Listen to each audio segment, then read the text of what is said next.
Bhil community के ही सभी भाई हैं, वंशज हैं, ये बात नहीं बताई मेरे साथियों। तो मैं इस अलीराजपुर के अंदर आप तमाम साथियों से निवेदन करना चाहता हूं कि हमारे यहाँ पर जो इन कठपुतली नेताओं ने, राजनीतिक दलाल पार्टियों के दलालों ने हमारे भील, बिलाला, बारेला, पटेलिया को अलग अलग कैटेगरी में खड़ा करके टुकड़े कर दिए। आज से आपको इस कंटे भील गाथा स्थापना के अवसर पर यह शपथ लेनी है कि हम आने वाले समय में सभी एक जाजम पर बैठ करके निर्णय लेंगे। कोई भी न्याय प्रणाली होगी, गांव का मैटर गांव में निपटेंगे और उस गांव के मैटर में इस तरह की भावना कभी नहीं लाएंगे कि मैं भील हूं, भिलाला हूं, बारेला हूं, पटेलिया हूं। हमको एक ही बात ध्यान में लानी है, मैं इस देश का मूल बीज, मूल मालिक आदिवासी हूं। ये बात हमको समझनी पड़ेगी मेरे भाइयों। जिस दिन अलीराजपुर जिले के अंदर हमारी ये बात कंप्लीट हो जाएगी, उस दिन ये कमल कांग्रेसी नेता, बीजेपी कांग्रेस के नेता आपके बीच में नाक रगड़ते हुए आएंगे और आपको सैल्यूट करेंगे मेरे भाइयों। ये समझने की जरूरत है। दूसरी बात, हमारे राजस्थान के अंदर भी ये बीमारी है जो इन राजनेताओं ने डाली है। वही की वही बात हमारे झाबुआ अलीराजपुर के अंदर भी डाली गई है, धार्मिक बीमारी। कोई आदिवासी समुदाय को जबरदस्ती आरएसएस के झंडे पकड़ा रहा है, वनवासी कल्याण का बोल रहा है, पता नहीं क्या क्या बोल रहा है।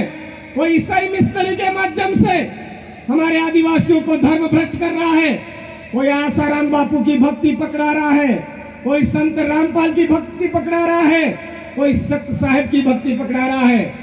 मेरे साथियों, हम सबको ये बात पता होनी चाहिए कि इनके भी बाप हमारे टंटिया भील थे, इनके भी बाप हमारे बिरसा मुंडा थे, इनके भी बाप हमारे आलिया भील थे, इनके भी बाप हमारे डूंगर बरंडा, बाबरिया भील, हमारे उदिया खराड़ी, हमारे बांसिया चरपटा, इस तरह के हमारे जब्बा भील, इस तरह से हमारे लोग थे।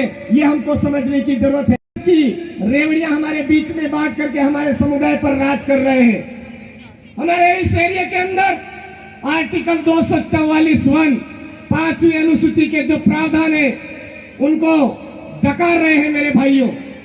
हम सबको समझने की जरूरत है, जो शेड्यूल एरिया है, 5th शेड्यूल है, वहां पर भूमि अधिग्रहण अधिनियम 2013 बोलता है कि आदिवासी की जमीन किसी गैर आदिवासी के नाम नहीं हो सकती है। गैर आदिवासी के नाम तो क्या, न केंद्र सरकार के नाम हो सकती है, न राज्य सरकार के नाम हो सकती है। उसके बावजूद हमारे इस एरिया की जमीन गलत तरीके से हमारे एरिया के कलेक्टर महोदय बिना ग्राम सभा की परमिशन के गैर आदिवासियों के हाथों में सौंप रहे हैं। हम सबको एक जाजम पर आकर के हमारी आर्टिकल 13(3) का रूढ़िगत ग्राम सभा की जो पावर है, उस पावर को ध्यान में रखते हुए हमारे बीच में आने वाले गैर तरीके से जमीन हड़पने वाले को हमारे जो कानून नियम नियमावली है उनको सिखाते हुए उनको यहाँ से खदेड़ने की जरूरत है, संवैधानिक तरीके से मेरे भाइयों, बुद्धि बल से, ऐसा नहीं हम बल प्रयोग से खदेड़े। साथियों, हमारे बीच में जबरदस्ती ये जो जमीन संबंधी आज मामले खत्म किए जा रहे हैं, उसी तरह से हमारी सरकारी सेवाएं भी खत्म की जा रही है। हमारे राजस्थान में अभी अभियान चला हुआ है कि आर्टिकल 244(1) की जो मूल भावना बोल रही है, उसके तहत हमारे आरक्षण के प्रावधान, प्रतिनिधित्व के प्रावधान तय किए जाए। लेकिन हमारे इस एरिया के अंदर आज की तारीख में हमारी जो राज करने की व्यवस्था है उसके अंदर तो हमको प्रतिनिधित्व दिया गया है, लेकिन सरकारी सेवाओं में हमको प्रतिनिधित्व नहीं दिया जा रहा है। मेरा आप तमाम साथियों से निवेदन है कि हमको हमारी जो सरकारी सेवाओं में समता बनाम आंध्र प्रदेश 1997 के अंदर जमीन के प्रावधान है, उसी तरह से हमारे सरकारी सेवाओं के प्रावधान है, वो भी हमें दिए जाए। ये मांग हमको इस जाजम के माध्यम से उठाने की जरूरत है मेरे भाइयों। हमारे बीच में कुछ ऐसे दलाल किस्म के लोग, उनको भी मेरे साथियों कभी कभी बुरा भी लगता है, गांडू किस्म के भी कहूंगा, जो हमारे समाज का उपयोग करके विधानसभा में जाते हैं लेकिन कांग्रेस बीजेपी के तलवे चाटते हैं। ऐसे गांडू नेताओं को भी 2023-24 में हमारे बीच में नहीं आने देना है। मेरे भाइयों, मेरे साथियों, हमारे समुदाय की जो व्यवस्था है, उस व्यवस्था के जरिए, जाजम के जरिए आने वाले समय में हमको हमारे इस एरिया का एमएलए कौन होगा, विधायक कौन होगा, ये तय करने की जरूरत है। हमारे ये जो कांग्रेस बीजेपी की व्यवस्था है, जो बड़ी बड़ी सिटियों में जाकर के हमारे यहाँ के नेताओं को तय करती है, वो भी हमको यहाँ से भगाने की जरूरत है। मेरे भाइयों, आज की तारीख में हमारे इस एरिया के अंदर हमारी न्याय व्यवस्था भ्रष्ट कर दी है। अभी हमारे साथी बोल रहे थे कि हमारे यहाँ पर जो न्याय व्यवस्था है, उस न्याय व्यवस्था में बहुत ही बड़ा घपला करवाया है।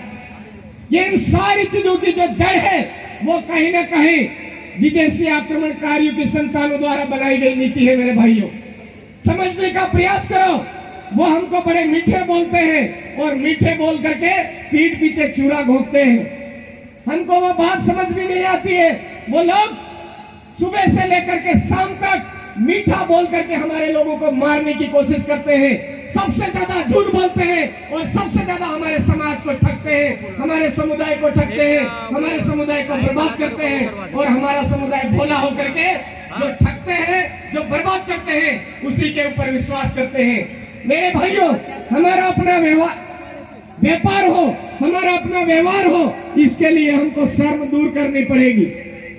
हमारा अपना व्यापार अपने हाथ में लेना पड़ेगा, तब जाकर के हमारा समुदाय देश का मालिक फिर से खड़ा होकर के गरजेगा। मेरे भाइयों, मैं आज के इस कार्यक्रम में आप सभी को यही अवगत करवाना चाहूंगा कि हमारे एरिया के अंदर जो आईपीसी और सीआरपीसी की व्यवस्थाएं हैं, ये भी कहीं ना कहीं गलत तरीके से हमारे ऊपर थोपी जा रही है। आज की तारीख में हमारे यहाँ पर जो आईपीसी और सीआरपीसी के तहत जितनी भी कार्रवाइयां हो रही है, वो सारी की सारी मैं कहूंगा फर्जी हो रही है।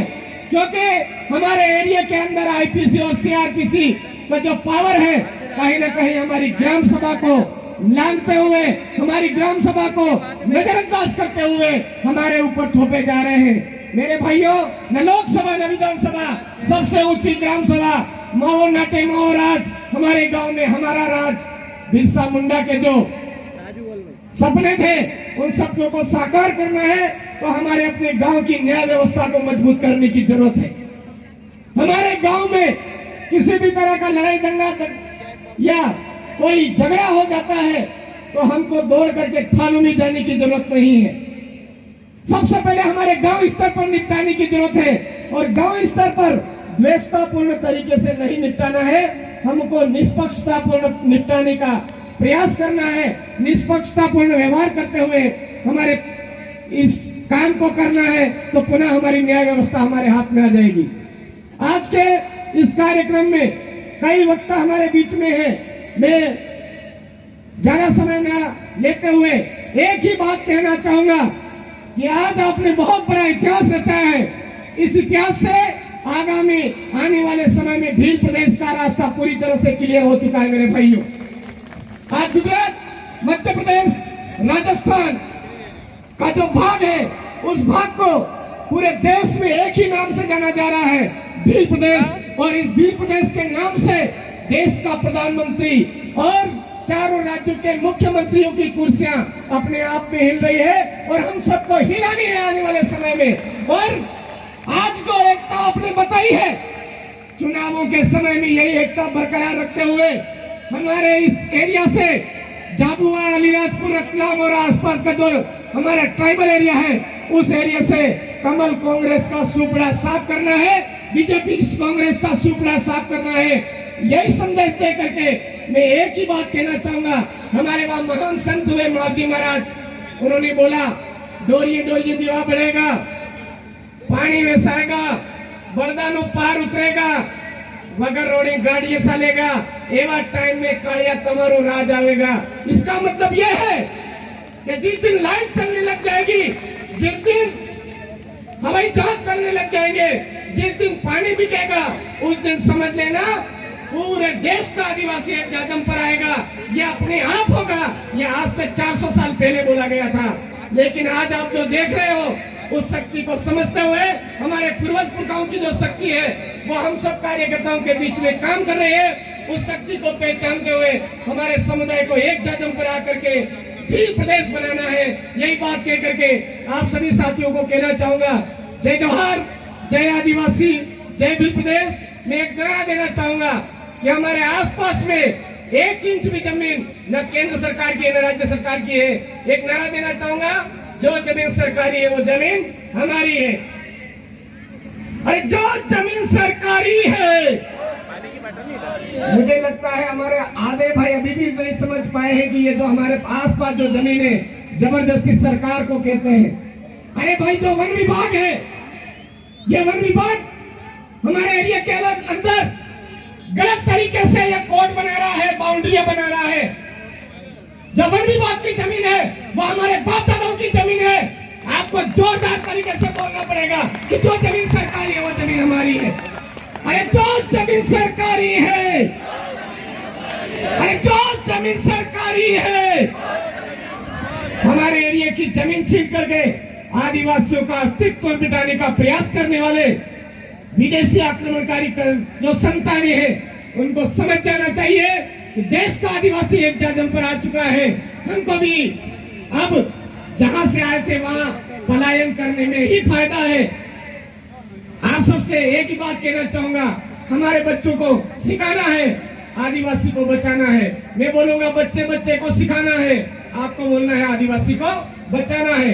अरे बच्चे बच्चे को सिखाना है, अरे बच्चे बच्चे को सिखाना है।